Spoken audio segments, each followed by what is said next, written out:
नमस्कार दोस्तों।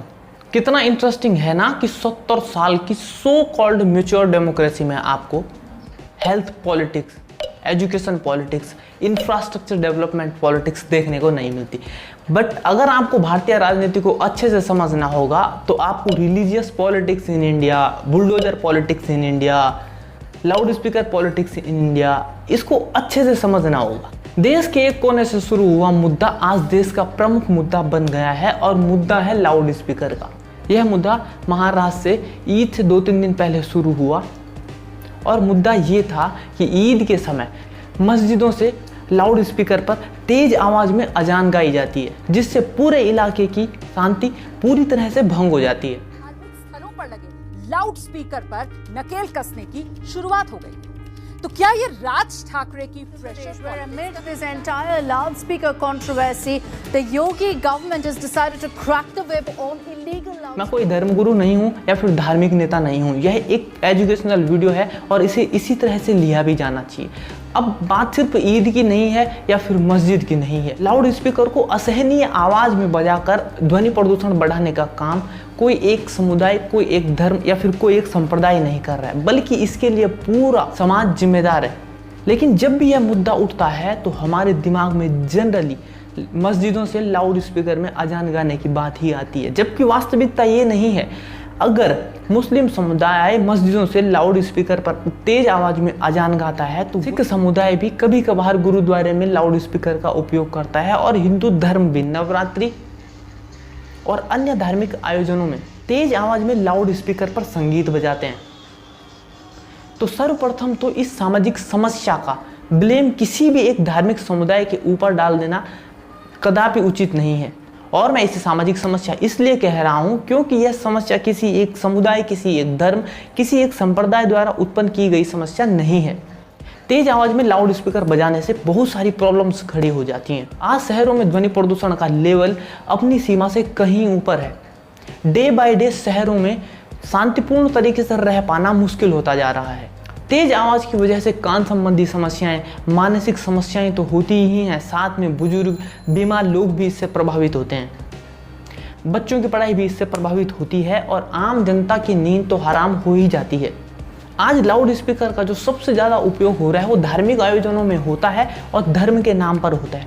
मुझे नहीं पता ये धर्म के ठेकेदार किस धर्म की बात कर रहे हैं। इनकी धर्मांधता की वजह से समाज में कितनी प्रॉब्लम्स खड़ी हो जाती हैं, इसका अंदाजा इन्हें खुद भी नहीं है। ऐसा नहीं है कि यह मुद्दा पहली बार उठ रहा है या कोई नया मुद्दा है। यह मुद्दा 1998 में तब जोरों पर था जब देश के किसी कोने में किसी धार्मिक आयोजन में लाउड स्पीकर तेज आवाज में बज रहे थे और पास में किसी नाबालिग बच्ची का रेप हो रहा था। वह नाबालिग बच्ची चीखी चिल्लाई बट किसी ने उसकी आवाज़ नहीं सुनी क्योंकि वहाँ पर लाउड स्पीकर बहुत तेज आवाज में बज रहा था। और बाद में उस नाबालिग बच्ची ने सुसाइड कर दिया। मुझे नहीं पता उस दिन तुम्हारा अल्लाह या ईश्वर लाउड स्पीकर बजाने से खुश हुआ हो या नहीं, लेकिन एक नाबालिग बच्ची का रेप और उसकी हत्या तो हो गई ना। जो ये धर्म के ठेकेदार बनते हैं इनमें से 99% लोगों को धर्म का असली मतलब तक पता नहीं होता। बस किसी राजनेता ने भड़का दिया, किसी धार्मिक नेता ने भड़का दिया और ये भड़क गए। अपना दिमाग तो कभी लगाया ही नहीं कि व्हाट एक्चुअली धर्म इज। अरे धर्म का असली मतलब ही है वो हर प्रिंसिपल, वो हर सिद्धांत जो इंसान द्वारा धारण करने योग्य हो, जिसे एक इंसान धारण कर सके। वो प्रिंसिपल्स ही धर्म है जिन्हें एक इंसान द्वारा अपनी लाइफ का हिस्सा बनाया जाना चाहिए। अब लाउड स्पीकर से जो हम पूरे शहर की शांति भंग कर देते हैं, पूरे इलाके की शांति भंग कर देते हैं, इस काम को अपनी लाइफ का हिस्सा तो नहीं बनाया जाना चाहिए। दूसरों को नुकसान पहुंचाने वाला कोई भी काम धर्म तो नहीं हो सकता। और अगर इन लाउड स्पीकर का विरोध किया जाए तो ये धर्म के ठेकेदार अपने फंडामेंटल राइट्स, अपने मौलिक अधिकारों के हनन होने की दलील देने लगते हैं। अरे किस राइट की बात कर रहे हैं आप? संविधान ने आपको आर्टिकल 25 के 3rd पॉइंट के तहत धार्मिक पूजा, परंपरा, आपकी आस्थाएं, आपके विचारों के प्रदर्शन की स्वतंत्रता दे रखी है। मैं मानता हूं आपको परंपरा की स्वतंत्रता का अधिकार दिया गया है और इसीलिए आप धार्मिक स्थलों से तेज आवाज में लाउड स्पीकर बजाने को परंपरा के तहत लाकर इसकी दलील देने लगते हैं।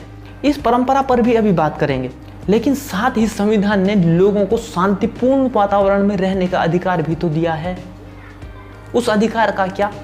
आपका राइट और दूसरों के अधिकार की कोई वैल्यू नहीं है। आपको अपने अधिकारों की स्वतंत्रता तब तक ही है जब तक कि आपके अधिकारों की वजह से किसी दूसरे के अधिकारों का हनन ना हो रहा हो। अब कुछ ठेकेदार सोच रहे होंगे कि ये शांतिपूर्ण वातावरण में रहने का कौन सा अधिकार है भाई। अरे कभी पढ़ने समझने की कोशिश की होती तो पता होता ना। राइट टू फ्रीडम के तहत आर्टिकल 21 में protection of life and personal liberty का अधिकार दिया है संविधान ने, और इसके पॉइंट 2, 32 और पॉइंट 33 को स्पेशली जाकर देखिए। इसका पॉइंट 2 स्वच्छ पर्यावरण में रहने का अधिकार देता है, और अगर जहां लाउड स्पीकर बज रहे हों वह पर्यावरण स्वच्छ तो नहीं हो सकता। इसका पॉइंट 2 लोगों को सोने का अधिकार देता है। अब आप सोच सकते हो कि सोने के अधिकार को जीने का अधिकार माना गया है, कुछ ना कुछ सोच के ही तो सोने के अधिकार को एक अधिकार बनाया गया होगा। ये जो लाउड स्पीकर बजाने को अपना अधिकार मानते हैं, 1-2 रातें बिना सोए रहो, आपको समझ में आ जाएगा कि लाउड स्पीकर बजाना ज़्यादा इंपॉर्टेंट है या फिर सोना। अल्टीमेटली संविधान ये कहना चाहता है कि आप जिसे सोने नहीं दे रहे हो, आप उसे जीने नहीं दे रहे हो, और अगर आप किसी को जीने नहीं दे रहे हो तो टेक्निकली इसका यही मतलब है कि आप उसे मार रहे हो, मतलब आप मर्डर कर रहे हो।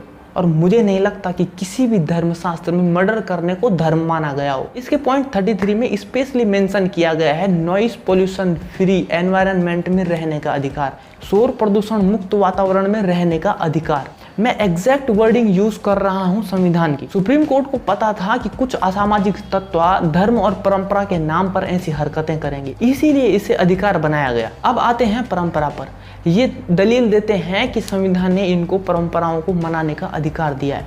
परंपराओं से मेरे को एक स्टोरी याद आ रही है। एक आश्रम में एक मुनि रहते थे और उनके साथ उनके कुछ शिष्य थे। वो मुनि जब भी उपदेश देते थे तो उनकी पालतू बिल्ली आकर उनको परेशान करने लगती थी। उन्होंने कई सारे तरीके अपनाए, लेकिन वो इस समस्या का समाधान नहीं निकल पाई। फिर एक दिन उनके दिमाग में एक तरीका आया और उन्होंने क्या किया कि जब भी वह उपदेश देने लगते तो वह बिल्ली को दूर ले जाकर बांध देते। फिर एक दिन वह मुनि स्वर्ग सिधार गए। उनके बाद उनके जो उत्तराधिकारी आए, उनके उत्तराधिकारी भी वही काम करने लगे और वो अपने शिष्यों को उपदेश देने लगे। मुनि के मरने के बाद पहले ही दिन जब उनके उत्तराधिकारी उपदेश देने लगे तो उन्होंने उपदेश शुरू ही किया था कि उनका एक शिष्य जोर से चिल्लाने लगा, अरे गुरुवर आप ये क्या कर रहे हैं। उनके उत्तराधिकारी ने पूछा कि क्या हुआ।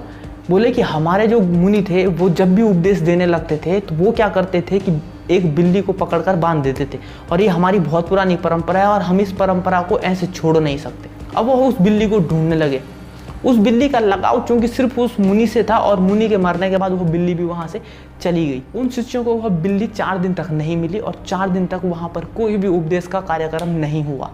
बड़ी मशक्कत के बाद वह बिल्ली लाई गई और उसे बांधा गया। फिर वहां पर उपदेश चालू हुआ, लेकिन जब वह बिल्ली दोबारा खुल गई तो वह बिल्ली दोबारा गायब हो गई। और हमेशा ऐसा ही करना पड़ता, उस आश्रम के लोगों को उस बिल्ली को हमेशा ढूंढ के लाना पड़ता और उसको बांध कर ही उपदेश शुरू होते।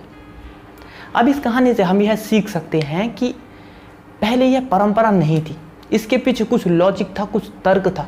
वो बिल्ली चूंकि मुनि को परेशान करती थी इसलिए वह उस बिल्ली को बांध देते थे, लेकिन शिष्यों ने कभी यह सोचा नहीं। जो नए शिष्य है उनको यह बात पता नहीं थी और उनको लगा कि यह हमारी एक परंपरा नहीं, क्योंकि कभी खुद से सवाल नहीं पूछा कि इस बिल्ली को क्यों बांधा जाता है, और वो इसे एक परंपरा समझकर इसे वैसे ही फॉलो करने लगे, चाहे इस परंपरा को मनाने में उनको कितनी समस्याएं नहीं आई। जरूरी नहीं है कि आज के समय में भी पुरानी परंपराओं की रेलेवेंसी हो, प्रासंगिकता हो। इसी को हम अजान गाने से भी जोड़ सकते हैं। आज जो मस्जिदों से अजान गाई जाती है नमाज से पहले, उसके पीछे लॉजिक ये था कि जब शुरुआत में 7वीं-8वीं सदी में मोहम्मद पैगंबर ने इस्लाम धर्म की शुरुआत की थी, तब सार्वजनिक रूप में सभी इस्लाम के अनुयायियों को इकट्ठा किया जाता था और वहाँ पर नमाज पढ़ी जाती थी। जहाँ पर ये सब लोग इकट्ठा होते थे उसे मस्जिद नाम दिया गया। लेकिन समस्या यह आई कि एक ही समय पर सभी लोगों को कैसे सूचना दी जाए, क्योंकि उस टाइम पर टाइम देखने का कोई तरीका नहीं था, कोई टेक्नोलॉजी नहीं थी। इसलिए यह समाधान निकाला गया कि ऊंची ऊंची जगहों पर जाकर आवाज़ लगाई जाती थी, और आज इसे ही हम अजान के नाम से जानते हैं, क्योंकि तब टाइम देखने का कोई तरीका नहीं था। लोग टाइम का सिर्फ अंदाजा लगाया करते थे। आज हर किसी के पास स्मार्टफोन है और हाथ में घड़ी है। निर्धारित समय पर हर कोई नमाज अदा करने मस्जिद तक पहुंच सकता है। ऐसा ही अगर हम दीपावली में पटाखे फोड़ने की बात करें तो सुप्रीम कोर्ट ने जब पटाखों पर दिल्ली में बैन लगाया तो हिंदू धर्म के कुछ ठेकेदार दलील देने लगे, हमें हमारी परंपराओं को नहीं मनाने दिया जा रहा है, हमारे अधिकारों का हनन हो रहा है। लेकिन रामायण में तो कहीं भी पटाखे फोड़ने का कोई जिक्र नहीं है। और अगर पटाखों की ही बात है तो पटाखों का आविष्कार ही 6वीं 7वीं सदी में चाइना ने किया, जबकि जो रामायण और महाभारत की कथाएं हैं वो ईसवी पूर्व की लिखी गई हैं।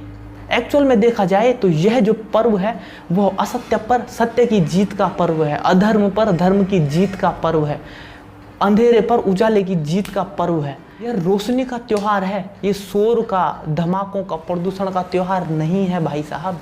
और अगर लाउड स्पीकर के उपयोग का वर्ल्ड वाइड सिनेरियो देखें तो हमें पता चलता है कि इंडोनेशिया में भी लाउड स्पीकर पर बैन लगाया गया है और सऊदी अरब में भी लाउड स्पीकर पर मस्जिदों से अजान गाने पर बैन है। अब यहाँ पर बड़ी बात यह है कि सऊदी अरब अपने आप में घोषित मुस्लिम राष्ट्र है जिसका राज धर्म ही इस्लाम है, और उससे भी बड़ी बात यह है कि इस्लाम धर्म सऊदी अरब से ही शुरू हुआ था, बट वहाँ पर भी आप मस्जिदों में अजान लाउड स्पीकर पर नहीं गा सकते।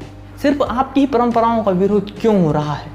ऐसे तो सिख समुदाय भी अपने साथ में कृपाण लेकर चलता है और सिख समुदाय को संविधान ने अधिकार दिया है कि वह अपनी परंपरा को मना सकता है, अपने साथ में कृपाण लेकर चल सकता है। उनका विरोध इसलिए नहीं हो रहा है क्योंकि उनकी परंपरा की वजह से समाज के किसी भी व्यक्ति को कोई नुकसान नहीं हो रहा है। अगर आपकी परंपराओं की वजह से समाज को नुकसान होगा तो आपकी परंपराओं का विरोध तो होगा ही होगा। अगर हम इस वीडियो को कंक्लूड करें तो हम इसी कंक्लूजन पर पहुंचते हैं कि अगर जानवर न होकर हम इंसान हैं तो इसका कुछ तो फ़ायदा उठाया जाना चाहिए, और इसका सबसे बड़ा फ़ायदा हम यही उठा सकते हैं कि हम दिमाग लगा सकते हैं। जिन परंपराओं की आज की तारीख में कोई रेलेवेंस नहीं है, कोई प्रासंगिकता नहीं है, उन्हें सार्वजनिक हित में छोड़ देने में ही भलाई है।